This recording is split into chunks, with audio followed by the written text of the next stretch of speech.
क्या आपको बार बार एक ही किताब को पढ़ना पड़ता है क्योंकि आप पढ़ा हुआ याद नहीं रख पाते?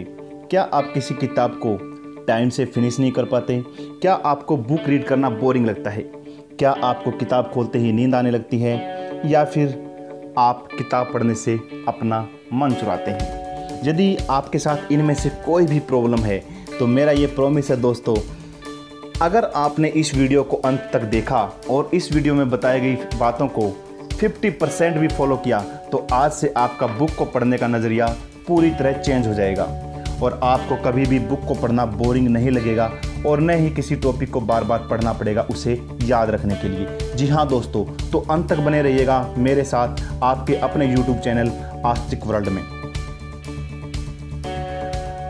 तो यहाँ पर दोस्तों इस वीडियो के अंदर मैं आपको बताऊंगा 5 टिप्स जिससे आपको बुक को पढ़ना कभी भी बोरिंग नहीं लगेगा और मैक्सिमम से मैक्सिमम आप अपनी बुक का पढ़ा हुआ याद रख पाएंगे।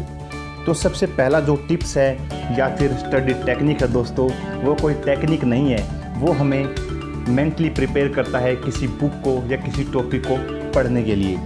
वो है दोस्तों मेंटली प्रिपेयरनेस। मेंटली प्रिपेयरनेस से मतलब यहाँ पे ये है कि हम बुक को पढ़ने से पहले या किसी टॉपिक को पढ़ने से पहले अपने आप को फोकस करने के लिए किस तरीके से मेंटली प्रिपेयर करते हैं। क्या आप मेडिटेशन करते हैं? क्या आप प्राणायाम करते हैं? क्या आप कोई ब्रीदिंग एक्सरसाइज करते हैं? या फिर आप कोई फोकस करने के लिए यूनिक टेक्निक करते हैं?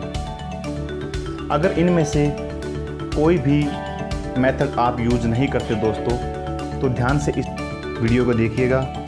मैं 3 मेथड आपको बताऊंगा जिससे आपको इंस्टेंट फोकस करने में बहुत ही ज़्यादा हेल्प मिलने वाली है। सबसे पहला है दोस्तों ब्रीदिंग एक्सरसाइज। जी हाँ, ब्रीदिंग एक्सरसाइज मोस्ट इंपॉर्टेंट है दोस्तों। ब्रीदिंग एक्सरसाइज फोकस गेन करने के लिए।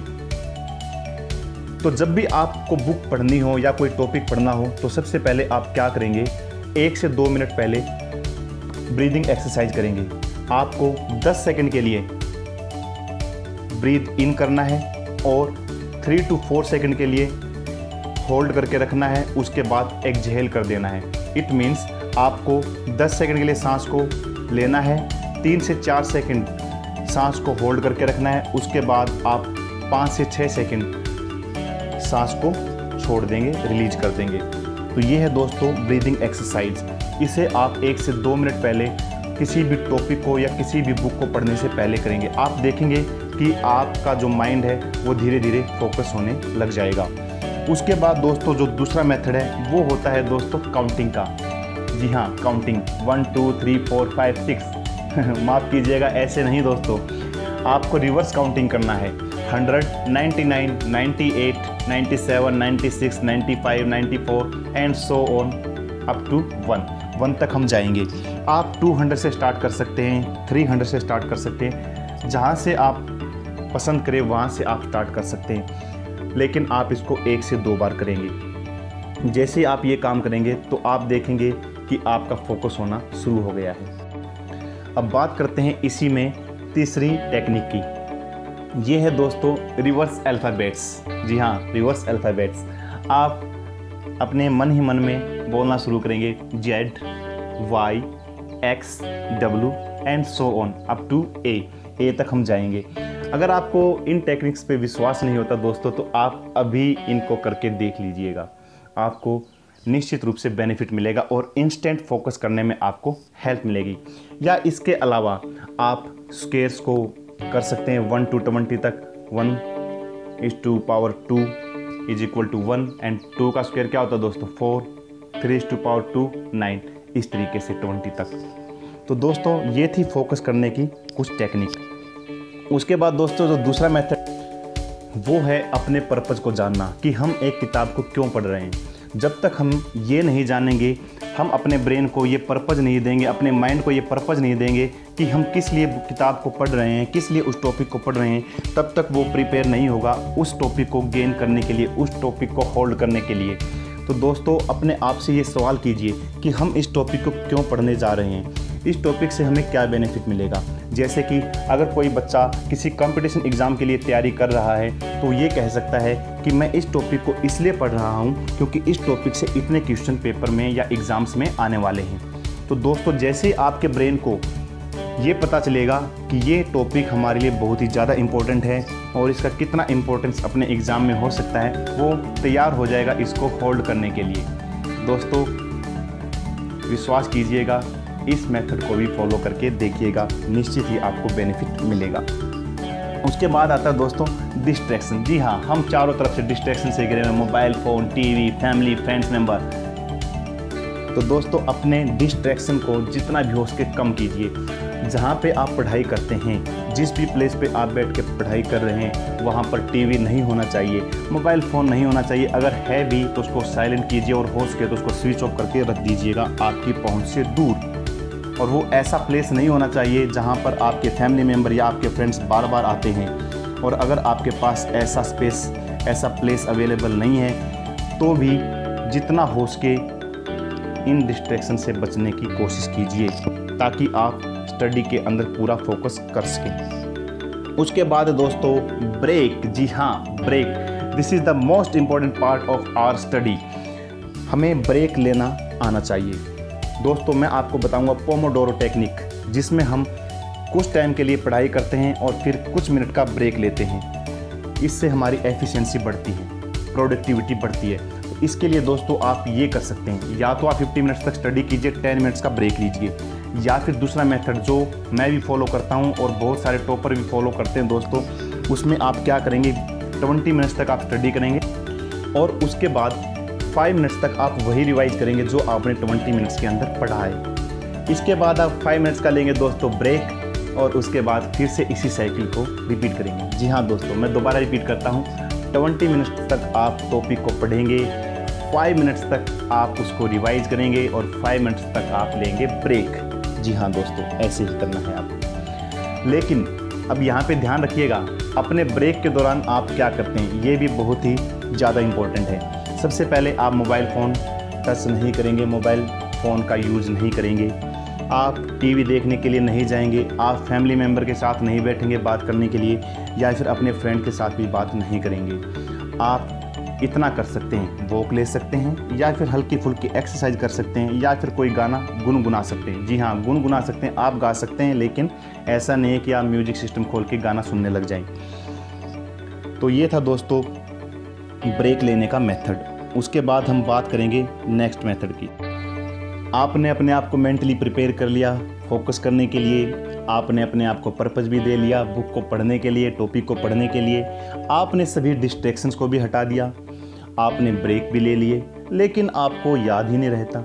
इसके लिए क्या कर सकते हैं? तो इसके लिए दोस्तों मैं आपको बताता हूँ एक टेक्निक, जिससे आप बुक को एफिशिएंसी के साथ पढ़ सकते हैं। जी हाँ दोस्तों, हो सकता है कि आप बुक को पढ़ने की या टॉपिक को पढ़ने की ये टेक्निक यूज ना करते हों और इसी वजह से आप मैक्सिमम टॉपिक याद ना रख पाते हों। तो दोस्तों क्या है वो टेक्निक, जानते हैं।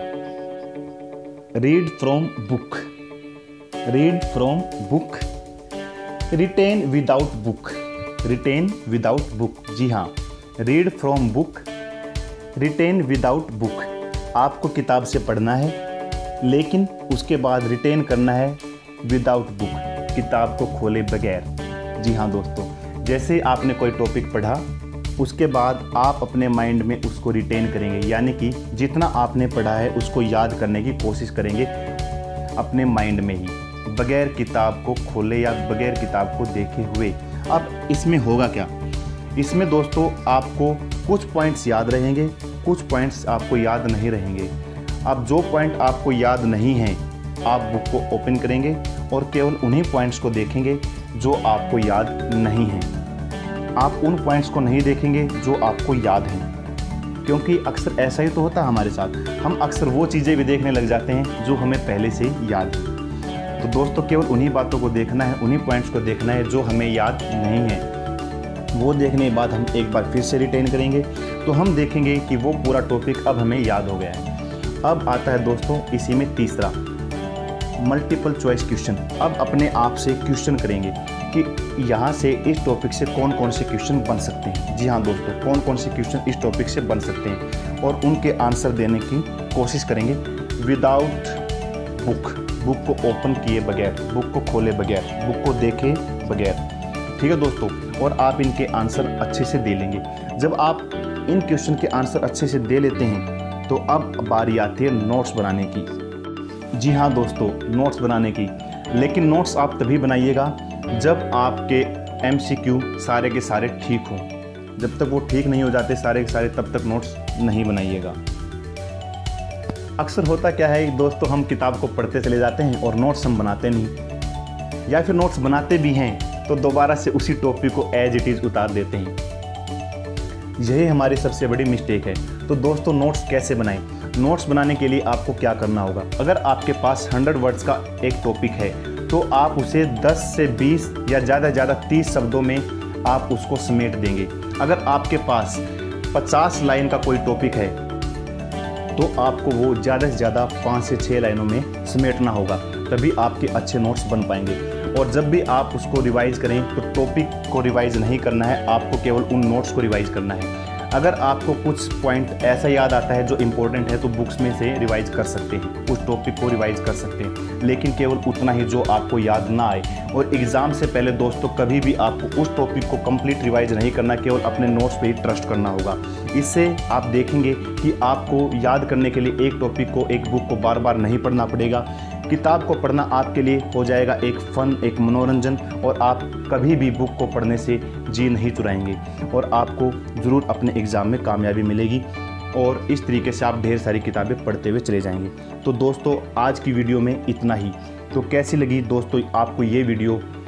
कमेंट करके ज़रूर बताएं और अपने दोस्तों के साथ इस वीडियो को शेयर करें और वीडियो को लाइक करें। दोस्तों, अगर आपको इस वीडियो से ज़रा सी भी हेल्प मिली हो तो चैनल को प्लीज़ प्लीज़ प्लीज़ सब्सक्राइब करें।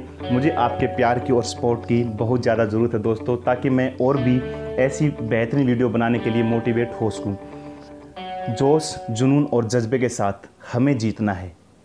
थैंक यू सो मच दोस्तों।